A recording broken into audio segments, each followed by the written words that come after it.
یعنی کہ ممبر national assembly کو وہاں مجھے ادھر سے پکڑ کے اٹھایا اور گھسیٹنے لگے، تو میں نے کہا ذرا شرافت سے تھوڑا مجھے آپ برش کرنے کا موقع دیں. یہ ملک اس طرح ہوتا ہے یار. آپ نے وردی پہنی ہے تو بس آپ قانون سے بالا ہو گئے. لخ دی لعنت و بغیرت. وہ جو تمہاری شرٹ نکلی، انسان کے بچے ہوتے تو اس حالت میں نکلتے ہی نہیں. لاسٹ سوال ہے کہ 28 اگست کو جو ہے مسئلہ یہ ہے، وہ ہیں تو بہت اچھے لیکن ذرا جذباتی ہیں، مجھ سے بہت جونیئر ہیں. اگر انہیں مشورہ چاہیے تو میرے پاس آئیں، میں ان کے پاس نہیں آؤں گا. وہ کہہ رہے جب ان کو گرفتار کیا گیا تھا لاہور میں تو میں گیا تھا ان کے لیے جیل میں، تو کیا آپ ان سے سمجھتے ہیں کہ ان کا نقطہ نظر ٹھیک ہے؟ دیکھیں لطیف کوسا صاحب ایک تو میرے وکیل رہے ہیں، تو لہٰذا اور انہوں نے مجھے رہا کروایا، میرے لیے ریٹ دائر کی. دوسرے لطیف کوسا صاحب جو ہیں وہ خوش ذوق بھی ہیں اور خوش لباس بھی ہیں. جب بن ٹن کے آتے ہیں نا تو ہمارا بھی جی ان پہ آ جاتا ہے. سینئر بھی ہیں، کرمنل لا کے ایک لائق اور فائق اور قابل وکیل ہیں، اور مجھے وہ جذباتی کہیں یا جو بھی کہیں، لیکن ہم اب ان کی محبت میں وہ گرفتار کہتے ہیں خون جوش مارتا ہے، اس عمر میں ہے، جوان ہے. یار مجھ سے زیادہ اس کا اپنا خون جوش مار رہا ہے. سر 28 اگست کو تاجر جو ہیں وہ سر 28 اگست کو مرضی سوال کریں، وہ کیوں سوشل میڈیا میں یہ غلط فہمی پائی جا رہی ہے کہ ہاتھ ملانا، گلے ملانا، تو کیا واضح کر دیں خان صاحب کا گلے ملانا آپ کو وہاں پہ آج پھر ملا ہوں نا، آج پھر خان کے ساتھ ملا ہوں، اور پورے تمام نے دیکھا ہے. دیکھیں میں نے جو بھی کہا تھا سچ کہا تھا، اور میں کسی کا اس حوالے سے کوئی ذکر نہیں کروں گا. آج بھی خان سے ملا ہوں تو ان تمام سے پوچھے کہ کس انداز میں خان صاحب نے آج ہمارے ساتھ ملے ہیں. اور بھائی کیا ماما عکاسی آپ کو کر کے بتائیں گے، لیکن خان کے ساتھ والی کرسی پہ بیٹھا، ان کے ساتھ تقریباً تمام گفتگو کی، اور خان نے آج پھر تمام کو میری مثال دی اور کہا کہ یہ ہمت درکار ہوتی ہے، جذبہ درکار ہوتا ہے جو اس شخص میں ہے اور جس نے اس کو عوام کی نظروں میں پذیرائی دی. یہ خان کے آج الفاظ تھے. علی محمد خان صاحب موجود تھے اور بقایا. لیکن دیکھیں خان صاحب سے ہمارے گلے بھی ہوتے ہیں، خان صاحب ہم پہ شفقت بھی کرتے ہیں. تو اگر خان صاحب ہم پہ شفیق ہیں تو کسی کو اس حوالے سے کوئی ذمہ داری دی آپ کو 8 ستمبر کو بتائیں گے. سر 28 اگست کو تاجر جو ہیں وہ ٹیکسوں کے خلاف جو ہے ہڑتال کر رہے ہیں، تو کیا پی ٹی آئی ان کو سپورٹ کرے گی؟ سر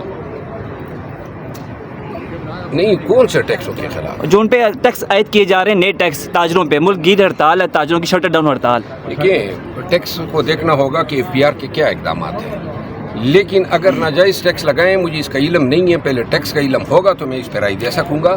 کوئی بھی ایسا فعل جو عوامی بھلائی کے منافی ہوگا، پی ٹی آئی اس کی حمایت کرے گی. اچھا مروہ صاحب یہ بتا دیجیے گا، جیسے آپ نے کہا کہ ملک بھر سے قافلے آئیں گے، پورے پاکستان سے قافلے آئیں گے، اگر بڑی تعداد میں لوگ یہاں پر موجود ہوتے ہیں، آتے ہیں، تو اگر بڑا جلسہ ہو پاتا ہے تو منظرنامہ کیا ہوگا، کیا فائدہ ہوگا پی ٹی آئی کو؟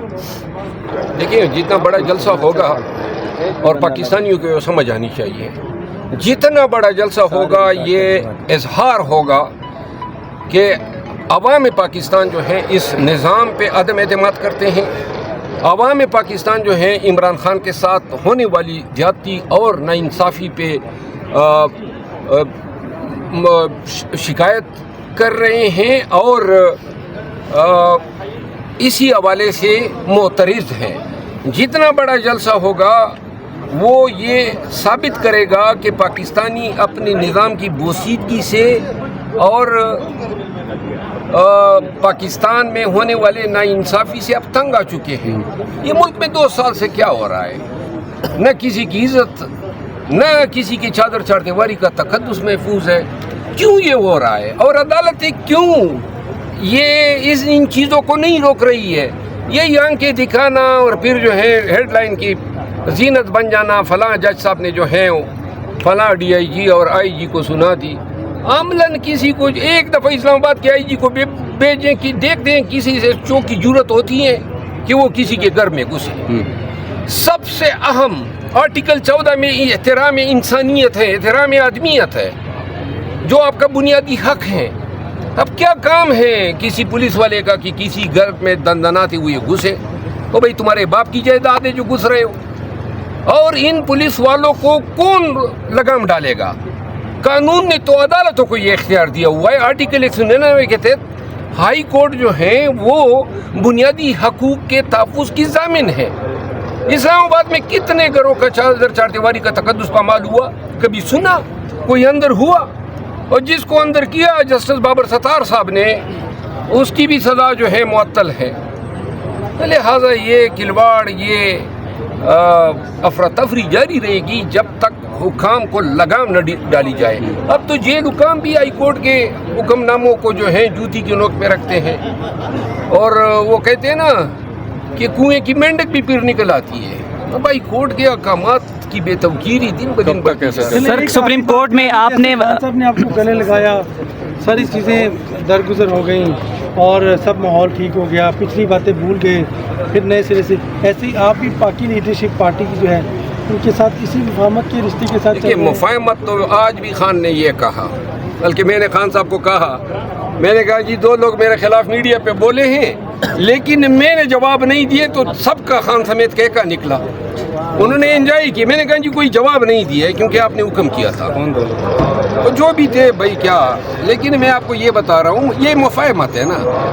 اب لیڈرشپ کا دیکھیں، ہمارا کاز آپس میں جھگڑنا تو نہیں ہے نا، ہمارا کاز تو لوگوں کی آگئی، ان کے شعور کو جو ہے بیدار کرنا، ان کو لیڈ کرنا، ان کو احتجاج کے راستے پہ لانا ہے۔ یہ کیا ہے کہ میں ایک کے ساتھ لڑوں اور دوسرے کے خلاف سازشیں کروں؟